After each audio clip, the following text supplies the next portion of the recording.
I think this one needs unpacking a bit in terms of what the context of experience is. We have an escalating number of extreme weather events which are devastating communities, killing people, rendering them homeless, rendering their homeland uninhabitable, and so on. And then you have what a lady called Lise Van Susteren in America, a psychiatrist who's a prominent worker in this field, calls pre-traumatic stress disorder, which is a growing anticipation of such losses.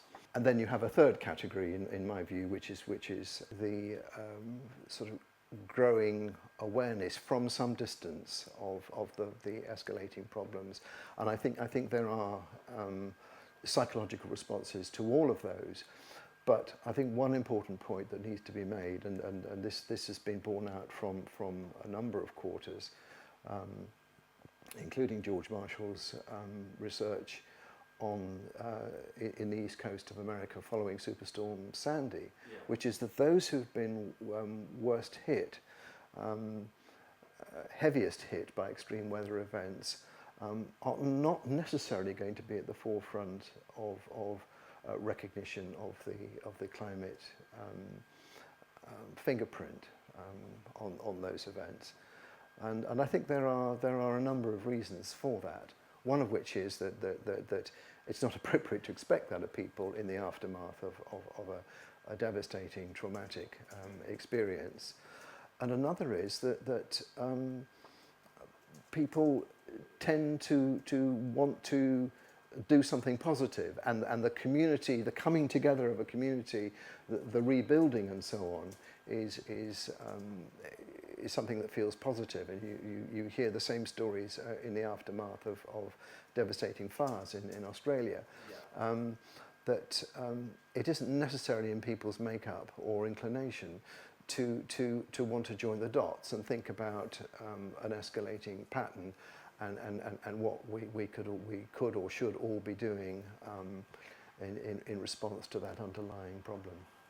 Is that something that should be tackled or needs to be tackled? Yes, and I think it is being tackled.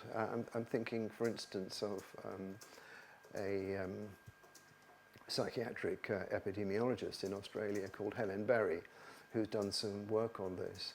The work goes in two directions in a way. That there's the work with people who are afflicted with anxiety, depression, feelings of powerlessness and so on, who are living in rural areas that have been affected by devastating and protracted droughts, and are manifesting a range of symptoms as a result of those chronic environmental challenges. But an interview with Helen Berry revealed a stark dichotomy between the people in the front line of those difficulties and the people in cities a few hundred kilometres away, who according to her, the prevailing reaction is one of, well, another lovely day. We can yet again have a drink out in the garden. Yeah, sure. Is there a pathway through a negative response? I'll skip over the possible value judgment behind the term negative responses, because a response is a response, and it's where we have to start.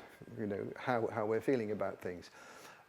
But you're giving me yet another opportunity to highlight the importance of the psychotherapeutic background to the work of climate psychology and CPA in particular, because I think depression or melancholia is a perfect example of what you're indicating there, which is classically a kind of stuck mourning process, that we experience a blow, a loss, a trauma of some kind, and there's a process of experiencing that and coming to terms with it and sort of reassembling one's life and sense of meaning after such a devastating experience. But it can very easily become stuck, and that's why it's so important for there to be informed support available for people, so that they can go through the inevitable emotions of grief, rage, whatever it might be, and not get locked up in those, so they then become paralysed. Yeah. But there are many layers to this, and one of the sort of themes which CPA has focused on quite strongly in the last year or two is the notion of radical hope, based on a book called Radical Hope, written by Jonathan Lear, which drew its inspiration from the story of the Crow Indians and their last big chief, Plenty Coups. And he talked about the loss of the buffalo, the destruction of the buffalo herds. The Crow culture was built upon their dependence on the buffalo for their well-being and meaning, in a sense. And Plenty Coups said, after the buffalo went, our hearts fell to the ground and we couldn't lift them up again. And he added, after that, nothing happened. Extraordinary, kind of evocative statement. But so Lear takes that as an example of cultural devastation, and I think there are parallels. We're now back in the realm of pre-traumatic stress disorder, if you like. Yeah. You know, we're not yet in an advanced state of cultural devastation, but I think there are an increasing number of us who can see that as a likelihood, if not an inevitability.